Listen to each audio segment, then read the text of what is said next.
네, 여러분 안녕하십니까? 문부성 영어 강사 임지호입니다.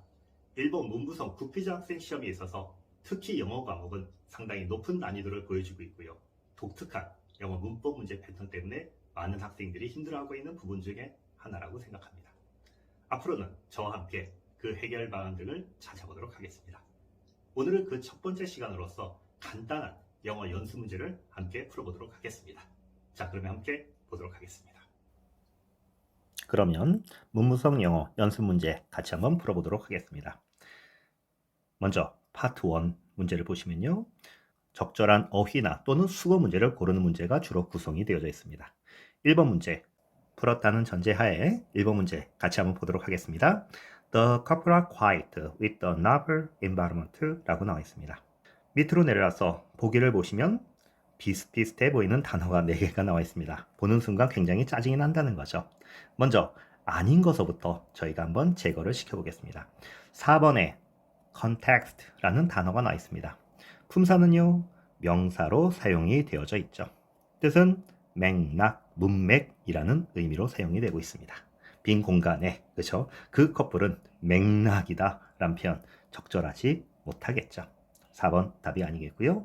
3번 가겠습니다. 3번에 contend, 품사는요, 동사로 사용이 되고 있습니다. 뜻은 주장하다, 싸우다라는 뜻으로 사용되고 있죠.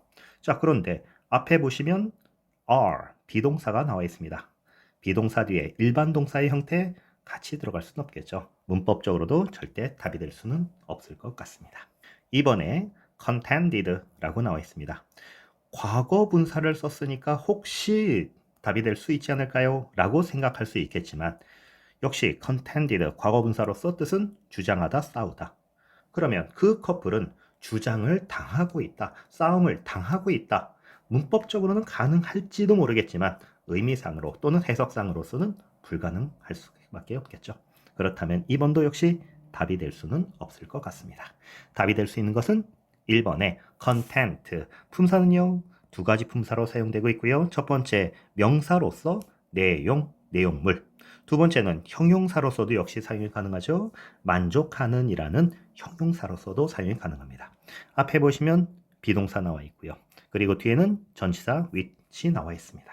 그렇다면 뭐뭇에 만족하다라는 표현 be content with, 동의 표현은요 be satisfied with 또는요 be 적어놓겠습니다.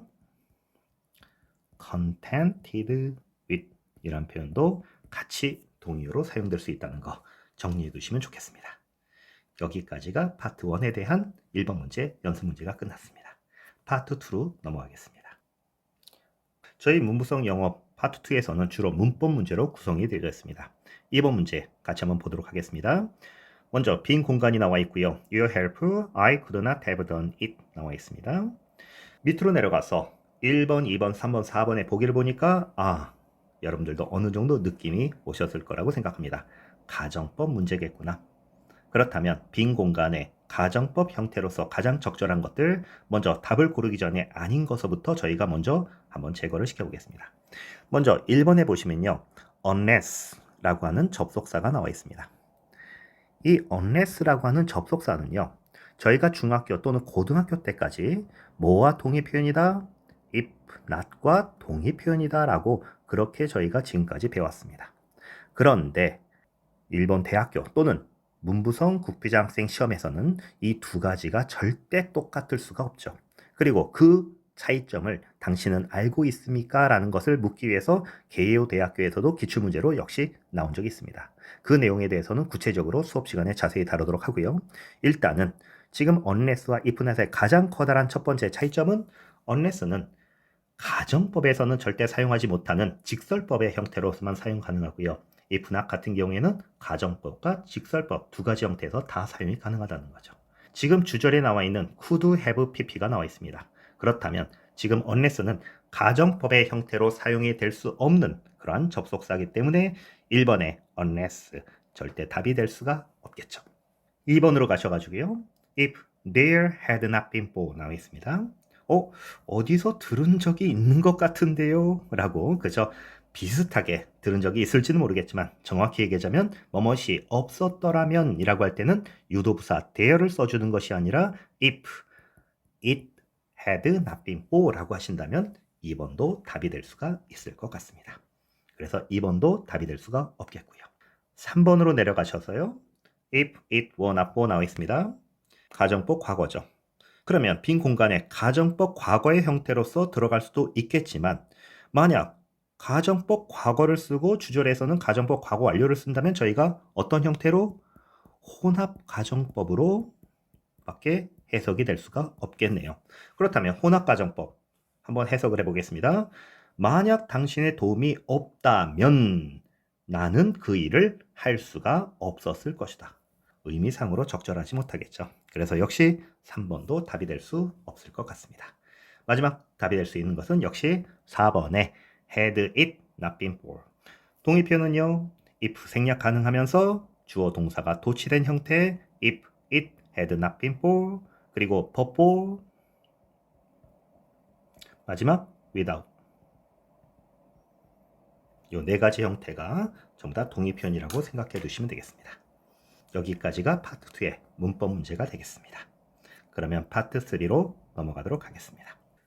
저희 문부성 영어 문제에서는 파트 3가 가장 어려운 부분 중에 한 부분이라고 생각할 수 있습니다.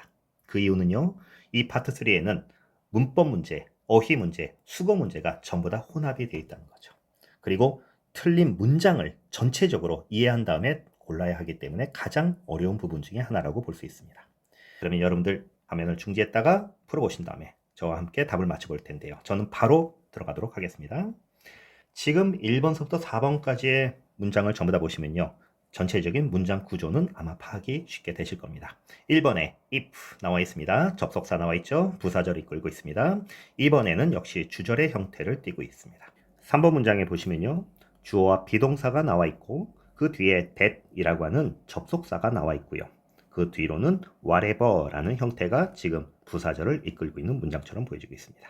마지막 4번에 보시면 다시 주어 동사의 형태가 나와 있죠. 전체적인 문장 구조는 이렇게 되어 있는데요.